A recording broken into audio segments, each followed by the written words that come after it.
नमस्कार बंधुरा रुमास regular parenting स्टाइले आपनादेर सबाइके स्वागत। आज के बानाচ্ছি चिरेर पोलाओ शर्टकाट चिरेर पोलाओ खूब ताड़ाताड़ी एबं खूब कम इनग्रेडिएंट्स दिए एटी बानाबो। ओ घुम थेके उठे खाबे एइजন্য टिफिनटा बानिয়ে রাখছি। বিকেলের টিফিন বাচ্চাদের জন্য খুব তাড়াতাড়ি হয়ে যাবে, সময় লাগবে না। কি কি লাগছে আমি একবার আপনাদেরকে বলে নিই। অবশ্যই নিয়েছি চিড়ে আর কিছু নিয়েছি চিনে বাদাম, সঙ্গে রয়েছে কিছু কিশমিশ আর থাকছে एक टुकरो गाजर, सेटा आमी स्ट्रेनारे कुड़िए नेब। आर लागबे कयेकटा होच्छे एलाच दाना, आर लागछे होच्छे आमी रेखेछि होच्छे सन्दुक नुन। ओमेर खाबारे आमी सन्दुक नुन दिई। ओमेर खाबारे मिष्टिर जोन्नो आमी चिनी व्यवहार करी ना, सेई जोन्नो रेखेछि गुड़, अर्गानिक गुड़ आमी आनिये रेखेछि।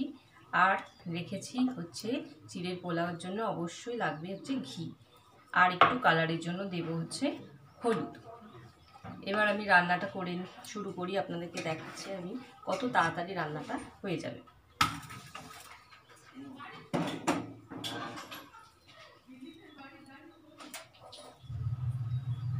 বন্ধুরা, চিড়েটা আমি এইভাবে একটা ফুটো করা থালায় এইভাবে ছড়িয়ে দিচ্ছি, দিয়ে উপর থেকে জল ঢেলে আমি ধুয়ে নেব।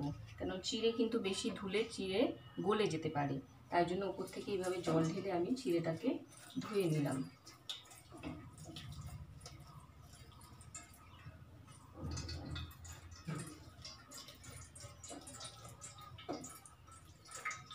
চিড়েটা ততক্ষণ ভিজুক, আমি এরপর করব যেটা হচ্ছে আমি গাজরটা স্ট্রেনারে কুড়িয়ে নেব।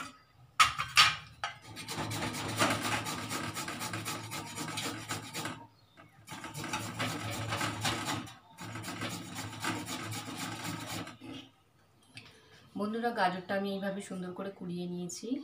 এবার আমি যেটা করব, বাদামের খোসাগুলো একটু ছাড়িয়ে নেব। এই বাদামগুলো একটু খোসা ছাড়িয়ে জল দিয়ে নেব। বাদামটা ভালো করে খোসা ছাড়িয়ে নিয়েছি, এবার ওর মধ্যে একটু জল দিয়ে দিলাম। কিশমিশেও একটু জল দিয়ে দিলাম। একেবারে কিশমিশটা ধুয়েও নেব আর একটু জল দিয়ে রাখলাম। এবার আমি রান্নাটা শুরু করছি।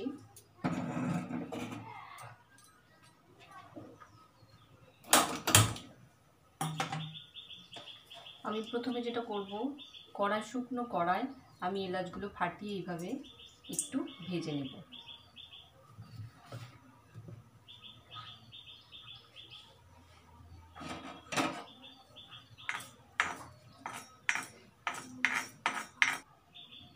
কড়াই এবার আমি দিয়ে দিচ্ছি 1 চামচ ঘি।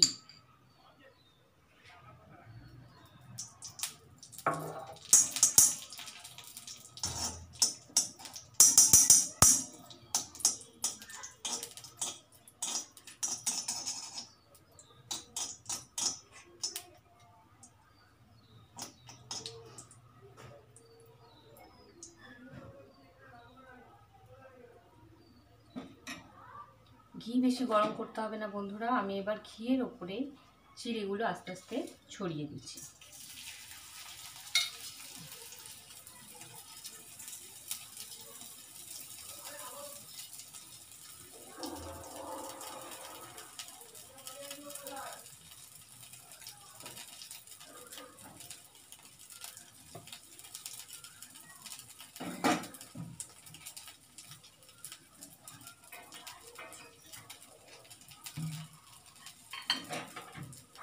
একটু নাড়াচাড়া করে নিলাম।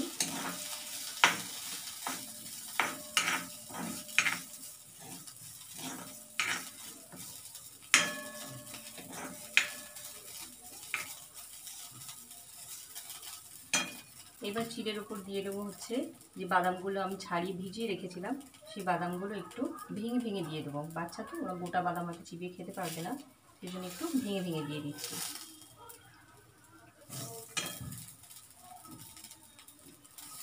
এবার পুরো গাজরটাই আমি দিয়ে দেব।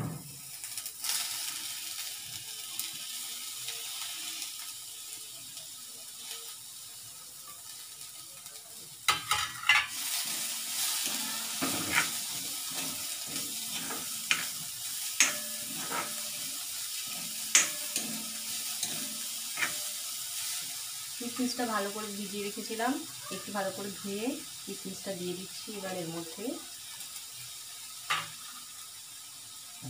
এবার দেবো হচ্ছে নুন। খুব অল্প নুন দিতে হবে কিন্তু এর মধ্যে, টেস্ট একটু মিষ্টি মিষ্টি হবে, খুব সামান্য নুন লাগবে।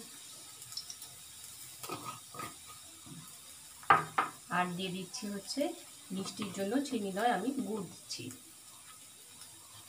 1 চামচ। এই গুড় আমি এর মধ্যে দিয়ে দিচ্ছি। যেহেতু রান্নাটা একটু মিষ্টি মিষ্টি হবে পোলাও, তাই একটু গুড়টা বেশি করেই দিলাম।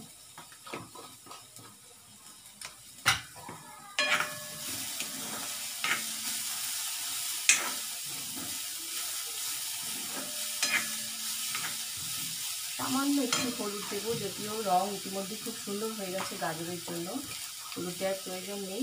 খুব সামান্য একটু হলুদ আমি ওপর থেকে ছড়িয়ে দিই।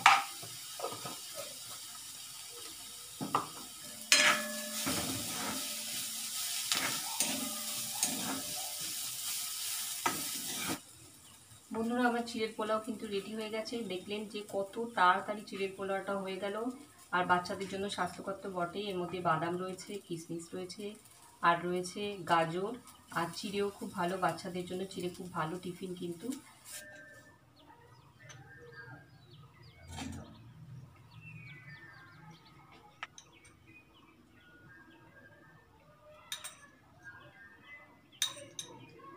চিড়ের পোলাও কিন্তু রেডি হয়ে গেছে, আপনারা দেখতে পাচ্ছেন। খুব সহজে এবং তাড়াতাড়ি চিড়ের পোলাও এইভাবে বানিয়ে ফেলুন।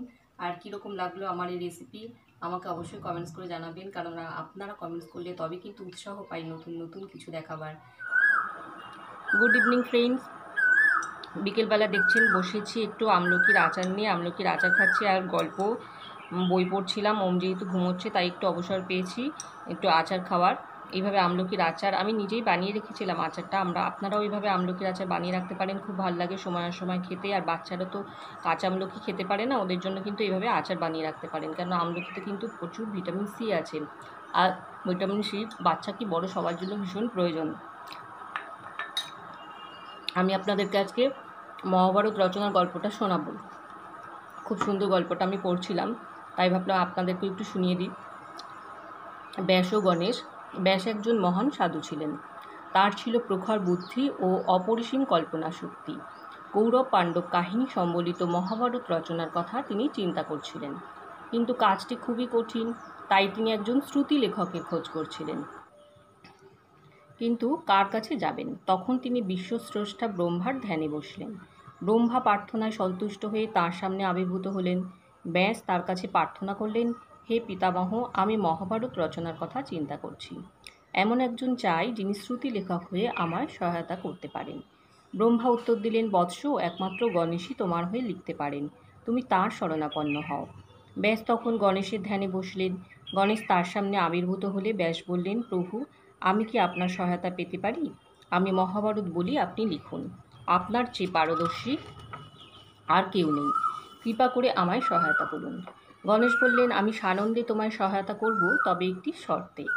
আমার লেখনী থামবে না, তোমায় অনর্গল বলে যেতে হবে, কোনো অবস্থাতেই থামতে পারবে না। ব্যাসের কাছে এটা যেন একটা বড় রকমের প্রতিদ্বন্দ্বিতা, কিন্তু এতেও তার হৃদয়ের দুর্বলতা আসেনি।